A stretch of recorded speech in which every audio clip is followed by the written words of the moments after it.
everyone. Welcome back to The Vegan View. Today we are going to be talking about a super juicy topic, vegan dating or dating while vegan. And today's episode is brought to you by Belway Fiber. So Belway is an organic, all-natural, vegan, and gluten-free fiber supplement that contains 0 sugar. It's flavored with real fruit, so in our opinion, it tastes better than some of the other fiber brands out there. It has a really nice fruity flavor that pairs well with smoothies or water or any other drinks that you might like. And studies have shown that up to 30% of people deal with bloating in their daily lives, whether it's due to indigestion, hormonal changes, or other reasons. So if that's you, eating a whole foods plant-based diet and pairing it with something like a fiber supplement from Belway could really help you out. It is safe to drink 1 to 3 times a day, every day, and you can just mix it with water or blend it in with your smoothie and drink it as is. So I am just mixing the mixed berry flavor in with some cold water right here. And I really like this flavor. If you like berry stuff, it's really good. It's not super sweet, and it tastes really good when you mix it in with a smoothie as well. And it's really great for those days where I feel like I haven't got enough vegetable fiber and need a little bit of an extra boost, but definitely check with your doctor before taking any type of supplement. It comes in tubs and stick packs starting at $19.99. It's available in the US only, and you can use our code in the description box down below to get 20% off your first order. Thank you, Belway Fiber, for sponsoring today's video, and let's get into it.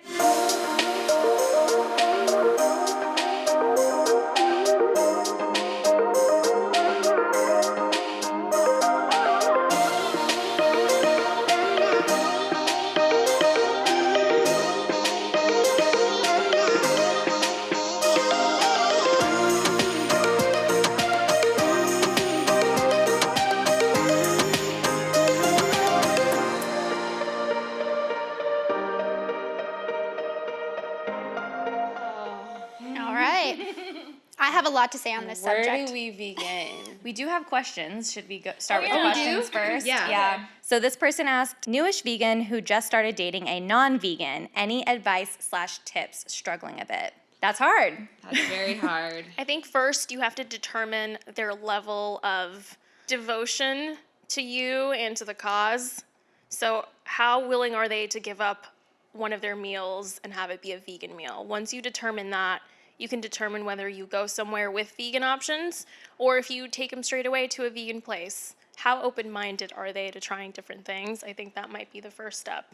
So for me personally, I would prefer a vegan man, but if I'm just meeting someone, as long as they're open-minded, that's what's most important to me, as well as someone who is already living a healthy lifestyle. So for me, it's not someone who eats fast food, they don't drink pop, they're not eating processed foods. That's not the type of person I want to be with.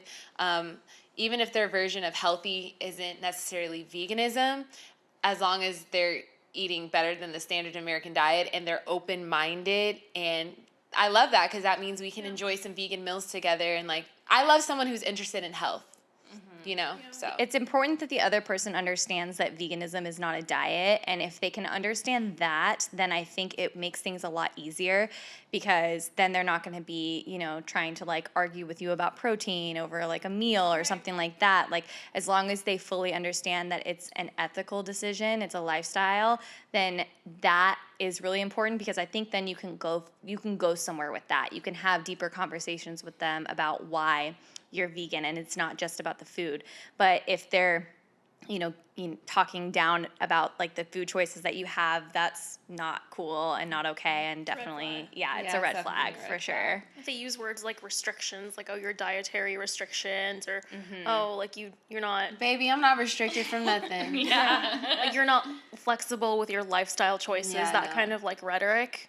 That tells me that person isn't open-minded and that they're not okay with hearing what you have to say. And if on a basic food level they're not able to meet you there, then why would they meet you there, having a deeper conversation about the ethical reasons behind your choices? Yeah. Totally. I mean, I have a friend who's vegan for ethical reasons, and she was dating someone recently. They dated for 7 months or so, and he never challenged her on being vegan. He was always very respectful of it and stuff, but they would go out to eat, and she would order a vegan meal, and he would order a pastrami sandwich. And it's I couldn't do that. It's especially okay, fine, you're being respectful, you're not challenging her, but you can't just eat one vegan meal with her. It's like, can you imagine the trauma that she's experiencing watching you eat that? Like, and obviously it didn't work out. They ended up breaking up, but. My whole thing is, it's like you said, you can't just eat one vegan meal. Like, I say that to all types of people, like even strangers who are like, oh, I don't know. Like, I was out to eat with a group of people I had just met the other day. I ordered some vegan tacos, and they were like, vegan? I was like, you want some? Vegan? I'm like, it's vegetables. I'm like, you don't eat vegetables? They're like, well, yeah, I eat vegetables. I'm like, you can eat one vegan taco out of your whole life.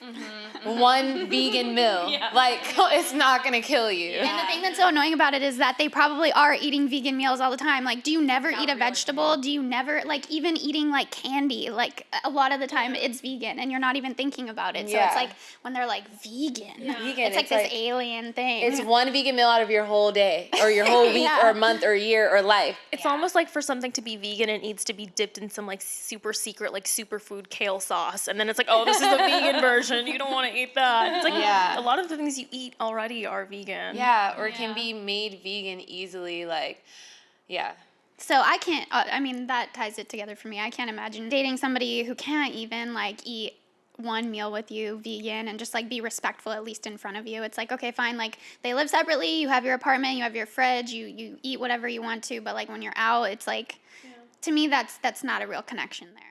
So. It means a lot when someone isn't vegan and they're making the choice to eat vegan food with you, even if you're not somewhere that's vegan, because then that means, I feel like they have more of a connection with you. It's like, hey, let's share this. Let's get things, and then we could share it together and, like, enjoy it together. And it's also a little sign of respect, too, because obviously it's something that you're so passionate about, and that means, like, your whole life revolves around it in a way. Yeah. So if they can respect you on that, then... I do think it's just really hard for people to get there, though, to, like, fully understand. I can't tell you how many times I've told people in my life, it's an ethical decision, it's a lifestyle, it means so much more to me than just what I eat, and they still, like, it's, like, nothing's clicking. So I do think, like, it does take time for some people, and I think it depends on the relationship. Is this a new relationship that you're just getting to know each other? Then maybe, you might want to, like, look out for things like that. If you've been together for 8 years and now you're vegan and your partner's not, you may just have to give them a little bit of time to get there. But they may never get there. Yeah, and they may never, and you have to decide if that's something that's, like, you're okay with. Yeah, because I know some people, I know a lot of you that follow the show, you have partners that aren't vegan, and that's just something that you've learned to, like, compromise and, like, live with each other, because maybe they support you in other areas of life that for you it's worth it to hang on to that relationship, whereas sometimes it's not. I'm actually really interested to know if everybody can, like, leave a comment below and let us know, like, does it still bother you? Have you found a way to like just compromise, like, make peace with it? Like, I'm really interested in knowing, because I'm really lucky and my partner is vegan, so I don't have to. Years and years ago, when I was in a relationship, so long ago, like, in the kind of the beginning of my vegan journey, I was with someone, and, like, he ate fish, and, like, I would make him fish sometimes. I will not do that now. That was baby joy. That was when I was younger, and, like, but that's something I decided, no, I'm not going to. I've had guys that I've dated, and they've been like, okay, well, can you make me fish? And I'm like, no, I'll make everything else and make the vegan stuff, but I'm not making fish because I can't contribute to that. Yeah. You do whatever you want to do, but I'm not cooking that. Yeah. I don't feel comfortable buying family members that aren't vegan meat or anything.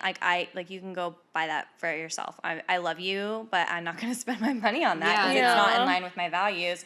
I'll buy you anything else. I'll buy you all the vegan things, but I can't. It's people ask you that? They still ask? Well, it's like, can you go to the market? Can you pick up this while we're there? It's like, it's not like they mean we need to. some cheese. We need some, for the family function. Yeah. I guess I forget. I still have friends to this day who will, like, offer me food knowing very well that I'm vegan, and they'll be, like, eating chicken or something. They'll be like, you want some? And they're like, oh, wait, I forgot. Or you want some? And I'm like, this happens every day at a certain point. It's like, I know. So, yeah, I guess I understand. For me, like a man that's not vegan isn't a deal breaker for me necessarily, but like I said, he has to be open-minded. But I will say, like, it's so refreshing. Even if I meet a guy who's a vegetarian, I'm like, tell me more about you, because I'm like, that's already a step. And a vegan guy would be nice though, because it's like, our morals are kind of already aligned, you know? And so it's like, that's one less hurdle. Like, this is so part of my lifestyle that it's like, you know, whereas it's like, okay, if I'm with someone and then we end up getting married and having kids, like, how are we going to raise the kids? Yeah. Are you going to feed the kids meat? Are you going to let your parents feed the kids meat? I'm not having that. So if you are an ethical vegan, it's very important for your partner to meet you there and to show you that respect. And I think if you're starting to date someone, something key to figure out is whether or not they respect your decisions. You know, are they mocking you? Are they being rude about it? Do you see them ever, you know, sharing at least part of that, if they're never going to go vegan, part of that with you so that you feel comfortable? Because, you know, it's a two-way street. I don't think you should ever force anyone to go vegan, but inevitably, because we are all so wonderful and you are also wonderful, you are going to inspire others to do the same. Honestly, just by doing your thing and just being. Honestly, let me say all of my exes are vegan now, or like vegetarian or pescatarian, vegan, like plant-based. Let me tell you, literally all of my exes are. She left her mark. Left my mark. And what did y'all leave me? No, I'm just kidding. Trauma. Get out. But yeah, like that stuff really stuck with them. Yeah. So what's it been like for you guys? Obviously, Hannah and I have been in relationships for a while, so we're like, what is it like out there in the dating world? So how has it been for you guys? What are some horror stories? Like, tell us everything. I remember one time I just met a guy for coffee. I was fostering a cat at the time, and I have a home alarm system. So the cat, when I would leave her alone, would always set it off because she was like jumping on things and stuff like that. So I was at this coffee date. This guy was being so rude with the questions that he was asking me. He was like making fun of me. Like I would say like, oh yeah, it's ethical. Or it's like, really? Like he was mocking me, and I was like so over it. And I'm like, oh my God, I can't wait for this to be over. I'm never gonna see this guy again. And suddenly, the home security company calls me and they're like, you've had a break-in. And like, I knew that it was the cat, but I was like, oh my God, I have to go. My house is getting broken into. Goodbye. And he was like so worried about it. And like, he texted me, he's like, hey, I hope everything's okay at your house. You're like, never. I knew it was my cat. I knew it was my cat. You were nice about it. I'd be like, my cat set off my alarm. I have to go because that's a better use of my time, honestly. I should have been mean. But this is a good while ago. How do you mock someone, whether you're vegan or not? How do you mock someone for making an ethical decision not to kill animals, whether you agree with it or not? Like, I don't want to eat a dead animal. Yeah. And let me just say Sorry to offend you. Yeah, right. I'm sorry. so sorry. That's so funny. This is kind of off topic, but it also goes with dating too. Like, being with like meat eaters and like people who waste their food, and I'm like, so that animal died and suffered for nothing. Meanwhile, I'm like finishing my whole vegan plate, and you're literally wasting like a bunch of chicken, like pieces of chicken. Like that frustrates me. It's like, so the chicken died for nothing. Like people need to be. That's not just something you just eat. Like that was a whole life. Yeah, it's a lack of connection. You know, it's a lack of realizing what you're eating. Even regardless, though, like, I can't waste food. Yeah, so me either. for me, it's like a double. Like, I look at it and I'm like, you just killed an animal for nothing. You didn't even eat it. Like, take it home in a box. Eat it later. Like, at least do that. But even, like, vegan food, I just can't waste. It's like, there's people starving and all over the world. We're so lucky to even get food at all. Yeah. So anyway, that's a side note. But that's back a to side dating. note. But yeah. What's a horror story you have? A horror story? Yeah, like something kind of like ALESSANDRA. I guess just like, okay, I'll tell my friend's story. So my friend was talking to this guy who claimed to be vegan, and they had hung out a couple times. And then like they hadn't seen each other in a few months, and they hang out again. And she kisses him, and literally burger meat got in his mouth. And she found out he wasn't vegan anymore. And didn't tell her. Wait, and he had, what? there's burger meat still stuck in his teeth, and it got in her mouth. Did he do that on? No. Did he do that on He just purpose? didn't floss. He like ate the burger before he saw her. That's a nightmare. That's a nightmare. That is awful. That's a nightmare for so many But just reasons. like guys who like eat like, I don't know, it's just so, don't kiss me. It's just I couldn't do it. like, imagine a guy eating like a rack of ribs or lamb or something and then trying to kiss you after. Like, And he's like, come here, and baby. guys have gotten mad at me because any guy that I've like dated or talked to, I would tell them like, I'm not kissing you until you brush your teeth.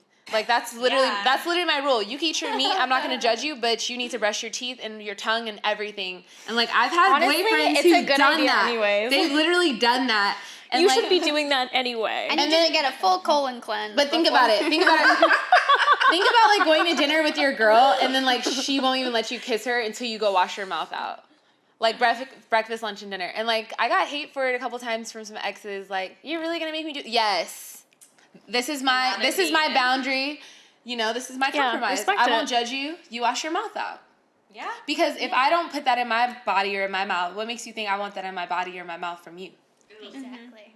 It just doesn't make sense. Also, like, I mean, it's been, obviously I haven't, like, kissed somebody who's eaten meat, so I don't know, but I just know that the few times I've accidentally, like, had meat in my meals, like, whether I was, like, eating at a restaurant or whatever, the taste of it is so distinct once you've not eaten it for a while. It's like, you immediately know. It's just not good. It does not taste like food anymore. It tastes like inedible. Yeah. So I can't imagine like kissing somebody who had just eaten that. I just don't think it would be a pleasant experience. No. But maybe I'm wrong. not. I don't know. So I don't no know judgment. either. If you do feel comfortable, then that's you. Okay, this is an interesting thing. Which grosses you guys out more? Because I have one that grosses me out more. Meat or dairy? So like if someone ate meat or dairy? Or like seeing your partner eat, which one? I'm more grossed out by dairy. I just think the dairy industry is so cruel, and I think that you're delusional if you think that it's not, if you think that it's any better than the meat industry. I think they're both gross, but I think there's something about like meat, because it's like a part of the animal, that It's a I think is cadaver. grosser to me than the product of the animal. If that makes sense. I don't know. They're Yeah. both gross. They're both disgusting to me. It's like, I mean, the meat just grosses me out, but something about like the fluids of an animal. I'm like, you're eating the fluids. It's bodily fluids. As I like to call it, titty juice. Titty and then everyone, juice. and then, Moldy titty juice. and then everyone like rolls their eyes. I'm like, It is what it is. why are you rolling your What? eyes? It's just the truth. We're That's just what it is. telling it to you literally. That's all. It's Imagine just a fact. taking our breast milk and making a bunch of different products out of it. People would be like, I'm not eating that. Yeah. Or even I'm monkey so milk weird. or like, giraffe raccoon milk. But it would make more sense if it was from us. Like, people are so disgusted at, like, Yeah. the female body and, like, Yeah. women breastfeeding. That's a whole nother topic, obviously. But it's like, this actually makes a lot more sense than it's a by a cow. human for a human, Yeah. not Yeah. by a mammal that we've exploited and suddenly turned, you know, their byproducts into cookies and that you find normal now. That's not normal. You are not a baby cow. Oh, yeah. So, like, to answer that question, like, if I were to kiss someone who ate meat, which I hope I don't have to do that, but I would suggest, you know, asking that person, like, hey, can you just brush your teeth, floss, use some mouthwash, and scrub your tongue? I won't judge you. What did you say, Malina? And clean out your colon too? Clean out your colon. Cleanse your colon before you I feel like that's a fair compromise. Could you just put your whole mouth in the washing machine, Yeah. please? Get back to me. Can you Just just get back to me. get up in there, scrub a dub? All right. Should we move on to the next one? Yes. Okay, this one's kind of sweet. Maybe you guys can talk about this one. How do you guys get over a breakup? Friendship. Friends. Friends help. I think keeping busy is really important, but also, and I don't know if this is toxic advice, but go out there and date a lot to keep your mind off of it. That's not always the healthiest, but I did say this might be toxic advice. I did. Everyone, I mean, you gotta do what you gotta do. everyone grieves differently. Yeah. Some people, you know, everyone processes things differently. So I think keeping your mind occupied with whatever pleases you is good, because you don't want to be dwelling on something. Dwelling on over a breakup or dwelling over a person is not a good idea, especially if you broke up with that person, it was probably for a reason. You weren't compatible. You know, there's a reason you broke up with that person. So thinking about it and like rehashing it and just living through it is not good mentally for your well-being. So I think occupying your mind is the best thing to do, and just, you know, I'm not going to say get over it, move on, because you have to grieve. You have to grieve. You have to feel the feelings. You know, feel all the things. It's normal. It has to happen. Just try to think of other things while you're doing it that actually make you happy. I think that's the best thing. That's definitely a key. Like doing things that make you happy, and like you know, going on adventures, and like I said, like friendship. Like friends always get me through.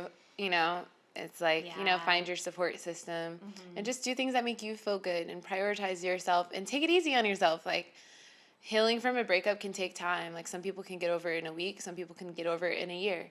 So just be easy and just like do things that make you feel good and make you happy. If that means dating a lot, Go for And it. Yeah, I was gonna say, like, sometimes I think it just depends too. It depends on what kind of breakup you're coming out of. You know, Yeah. maybe you're feeling sad and you know, need your friends, or maybe you're like angry and you're like, no, I'm gonna get out there and I'm gonna meet some new people, Yeah. then like go out and date if that's what you want to do, if you feel like it. But I think the most important thing, period, is just to grieve the relationship and then also do things that are good for your mental health and make you happy. But it's important to go through that grieving process and also distract yourself, but in a healthy way. Like, don't distract yourself from the grieving. Distract yourself as in, like, find things that make you happy. Because at the end of the day, it's going to catch up to you, whatever grieving it may be. If you're trying to distract yourself by going out and dating a bunch and, like, partying and whatnot, eventually the party's going to stop and it's all going to hit you all at once. So Yeah, just take it day by day. It does get better. It gets easier, I promise. So another tip for dating someone who's not vegan is introducing them to your like favorite vegan foods. Like maybe there's some really good restaurants that, you know, kind of cater to people who still eat meat and stuff. And so things that maybe they're familiar with, like, I don't know, like pastas and like, you know, like junk food and things like that. And also, this is how I get them. I get them with the cooking because you can't deny what I put on your plate, baby. So, you know, I throws it down. But, but yeah, that's a way like, oh, like, let me cook for you, you know, cook things that are familiar to them. So all in all, vegan dating, what do we think? Are we accepting of the non-vegan men out there? We're accepting of the non-vegan men because we realized that at one point, unless you were born vegan, you were not vegan as well. And, you know, how would you have wanted someone to treat you if you went out with a vegan guy? How would you have acted, one? And then how would you have wanted him to treat you? Maybe like with compassion and to show you the ropes and explain kindly why. You know, he was vegan. So just like reciprocating that, I think. And Respect. As long as the person respects you and you respect them, that's the key, because also you don't want to miss out on a great person because they're not vegan. Right. You know, so keep it open. But as long as there's respect and, you know, that person understands like this is your lifestyle and they respect that and they're not talking down on you. Right. You know, I think it's worth giving it a shot if you have a connection in other areas. Because you can meet someone who's vegan and, you know, they might tick all the boxes and still you're not compatible in other ways. Yeah. And then, you they know, could be toxic. They as could, well. they There's could toxic be, people out there. yeah, they Oh could my be God. vegan. They could be even vegan for ethical reasons and still be a toxic person and still not be the person that's best suited for you. So yeah, definitely give people who aren't vegan a chance and then, you know, feel it out. See where it goes. Yeah. I think the important foundation of a good relationship is respect, communication, and trust. So as long as they respect you, you're able to communicate with them honestly and openly without judgment, and you trust the person, like they're not going to go and like embarrass you and call you out as the vegan in front of their friends and family, then I think that's a really good start. And I think from there, you can have more conversations. You can maybe watch a documentary together, cook them some good vegan food, and then, you know, if they're open to that, those are all really good signs. Or you can just get takeout if you don't like cooking. Yeah, Don't which feel like I you do. Don't feel like you have to cook if you don't like it. Yeah. So overall, respect. That's the most important thing. Yeah, respect. We all want love. Some people have found it. I feel like I didn't have much to say. I'm sorry. I didn't have anything to say on this topic. I'm the only one. People talk about dating. These fools haven't dated since 1994. Okay, I know. I feel so. I'm just kidding. But I have my vegan friends, my vegan girlfriend who's like trying to find love, and it's like she found a guy who's vegan and he's a total, like, so fucked up in so many other ways. So like you guys said, they could be vegan and they could be so toxic in every other way. So that's why I say, like, you as just long have as he's to- open-minded, we can start there. As long as you're open-minded. yeah, open-minded, respectful, kind. He or she, by the way. Yeah, he or or them. she, or Yes, they, yes, yes. or Or them. Anyone. We're only saying he because we're speaking from our perspective. Yeah. Yes. So let us know what you guys think about this episode, how it has been for you as a vegan dating, or if you are a vegan with a non-vegan person. Just let us know your experiences. We want to know in the comment box. Don't forget to like, subscribe, and stay tuned for the next episode. Bye. Bye.